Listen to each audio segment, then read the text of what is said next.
On today's episode of the Fresh Brew Run Club, my 300-mile review of the Nike Vomero Premium. Let's jump into it.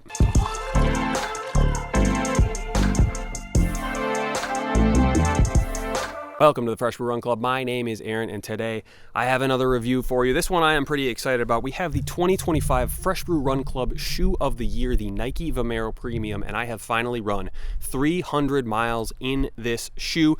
So I bought it late last summer. I've been loving it. Obviously, it was my Shoe of the Year 2025, so I really enjoy it. However, today's video, I do want to focus not on whether I like it or not, because obviously I like it. I really want to focus on the durability. How has this shoe held up over time? So here's the deal. I buy my shoes with my own money, and these shoes cost me $230 at retail, which is the most amount of money I've ever spent on a shoe outside of a carbon fiber plated racing shoe. So listen, I better be getting my money's worth out of these. It doesn't matter how much I enjoyed these in the first 100 miles. If it can't go beyond that distance, if I can't squeeze every mile I can out of this shoe, then is it really that great of a shoe? And that's what I'm going to answer here today. So just from a very high level to set the stage, what is the Nike Vomero Premium? So last year was the year of the Vomero, especially on my channel. They had the Nike Vomero 18, which was redesigned. Nike introduced the Vomero Plus, which I thought was a fantastic shoe. If you like cushioned shoes, check out the Vomero Plus. That is a really good easy run or even a cushioned daily trainer. And then they introduced the Vomero Premium, which is the most expensive and most cushioned version of the Vomero. It mostly was marketed as like a recovery shoe. So when your legs are feeling tired after a tough workout, you want to run your next workout in these to help your legs recover. This shoe has a whopping 55.5 millimeter stack height, which is absolutely absurd. It has dual air zoom units, one in the forefoot and one in the heel area for extra bounce. These shoes are incredibly bouncy, the bounciest shoes I have ever run in. So I have mostly run easy runs in these. I have tried to pick up the pace a little bit, which you can get like some rebound out of these shoes, some bounce out of these shoes, and get some energy return into your stride, but I really would not recommend these to go fast. I use these for easy runs and recovery runs, and they have been absolutely fantastic. I really enjoy when I know I have a run in the Vomero Premiums the next day, when I'm setting all my stuff out in the evening, so that when I get up in the morning, I'm like, ooh, Vomero Premiums today, let's go. They're a fun shoe. They're one of the most fun shoes I've ever run in. I really, really enjoy all the miles I've had in these. Now let's jump into how these have held up over time, starting with the bottom. So as you may know, maybe you don't know, maybe you've never seen my videos before, I'm a heel striker. I don't apologize for that. Most people are heel strikers. So I wear down the heel in the outsole area first, and after 300 miles, I have yet to burn through that outsole rubber, which I don't think I've ever done that with a Nike shoe. There are some shoes like the original Nike Pegasus Turbo. I burned through the outsole rubber in the heel area after like 100 miles. The fact that I haven't burned through the outsole rubber in these shoes says a lot about, I don't know, how the shoe is constructed, the foam, I'm not really sure, but all in all, very, very durable outsole. I do get a little bit nervous with this waffle outsole because you tend to wear down these lugs and then just create a flat shoe on the bottom, which can be tough with traction. Haven't really had that problem. Obviously, the heel area is flat, and then there's some flat spots on the toe area here, but otherwise, I really don't have any major wear issues. I have yet to break through to that ZoomX foam midsole material, so I still have some tread on the bottom of these shoes. So really no issues there. That is the thing that I wear down and damage the most on every single one of my running shoes. And the fact that after 300 miles, I have yet to do that on both shoes, left and right, is pretty impressive. The other thing I was a little bit concerned about from a durability standpoint was these air zoom units. I was afraid of maybe like puncturing them because they are massive, which, let me get the old tape measure out.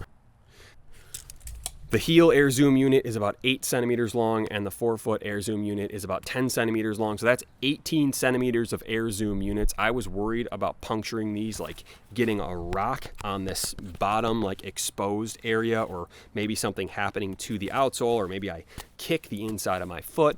I haven't popped them yet. I don't know if anybody else has, but I have not. I think there's a piece of plastic on this exposed section. It's not the actual air zoom unit that it sits on, so there's less of a chance of actually puncturing this. Now I haven't landed like directly on a nail. I'm not going to test that out because I want to keep running in these shoes, but I have not popped that Air Zoom unit.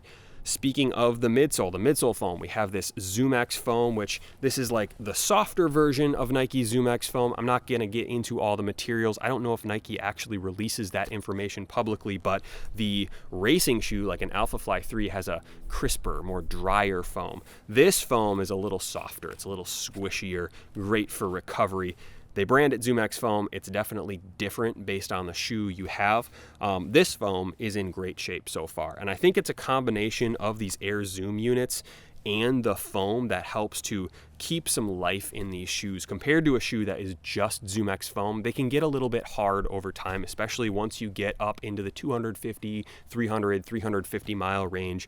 They tend to lose a little bit of bounce, a little bit of spring. I haven't really noticed that too much, maybe a little bit over time, but they still have a ton of bounce. They don't feel flat, they don't feel dead.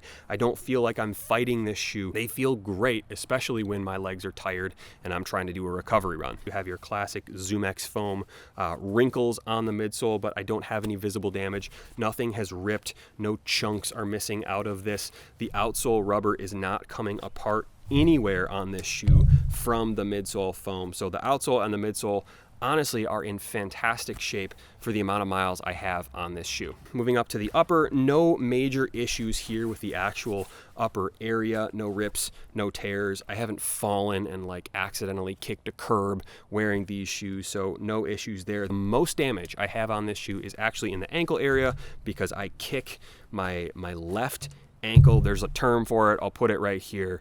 I wish I didn't do it. I do it. I have started to wear down that area here, which I don't think it's that big of a deal. I don't think it's going to destroy the shoe. And after 300 miles, like I'm happy to get it to this point. But I have torn through that top layer of whatever this is, whatever material this is, and gotten down to this bottom layer, which I don't know, maybe I'll wear through that over time, but that is the most damage I have on this shoe, which I think overall is very, very impressive. So as far as how many miles I think I could get out of this shoe, I have 300 now. Absolutely 350, maybe 400. We'll see. I'm going to keep running in them, but I don't see why I wouldn't be able to get 400 miles out of this shoe, which is great because, again, it costs $230, so I better be getting a lot of mileage out of this shoe. For me, it's also impressive that it's held up over time.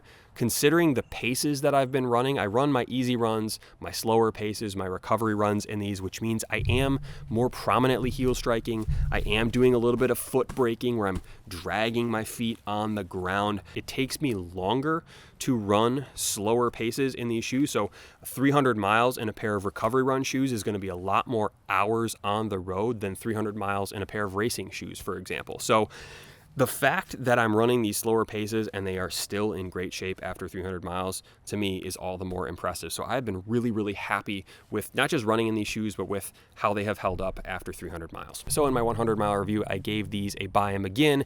I made them the shoe of the year for 2025. If I had to re-rate these shoes, 200 miles after my last review, they're absolutely a buy 'em again. And you know what? I put my money where my mouth is. I have bought them again. So I got a new pair. I got the Real Tree Camo collab, which I don't think you can see it. Let me try to get it in the sunshine. We got this like camo and black here. Definitely a polarizing colorway, not for everyone. I thought it was kind of cool. I'm excited to run in these, but I don't have any plans in the immediate future to take these out of the box and go for a run in them because I think I have a lot of miles left on the original version of the Nike Vomero Premium. So overall, fantastic shoe. I'm really happy with my purchase. Let me know if you have any questions in the comments below. Have you bought this shoe? How many miles have you gotten out of the Nike Vomero Premium?